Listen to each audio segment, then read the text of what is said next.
one of the best R&B singers of all time, but you don't hear much about her anymore.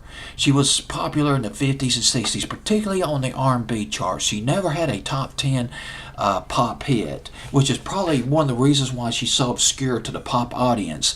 But at number 12, the week of April 18th, 1961, WABC, New York City, their Swingin' Sound Survey. That week, Trusting Me by Etta James at number 12, up 4 notches from actually up 1 notch from number 13 the week before. That week of April 18th, 1961. Etta James doing a lot better on WABC than on the pop charts. WABC, they were all over these jams, these slow records. Etta James started recording back around 1954, started hitting the R&B charts. Some of her hits, The Wallflower, Tell Mama. Tell Mama was probably her best-known pop hit, one of her best-known pop hits.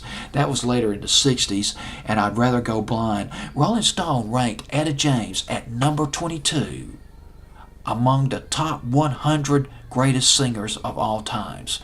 And if you listen to this song that I'm going to play for you called Trusting Me, you'll see why. She's got a full voice, high range.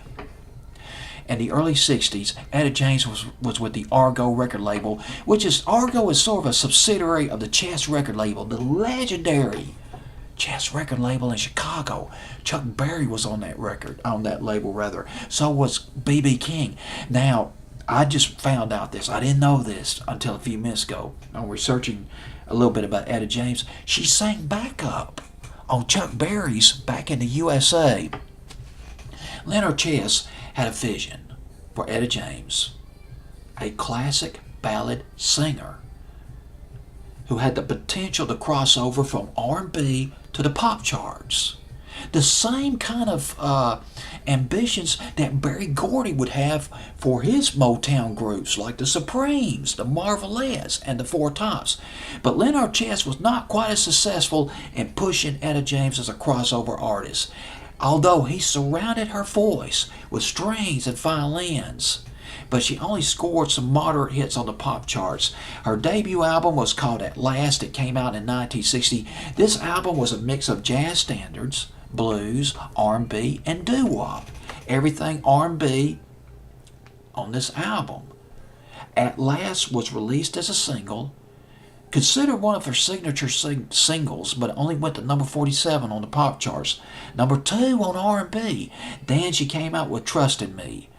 Only got as high as number 30, though, on the pop charts. It's a lost 45. At number 12 on WABC survey the week of April 18th, 1961. Some more of that sweet soul music. Etta James.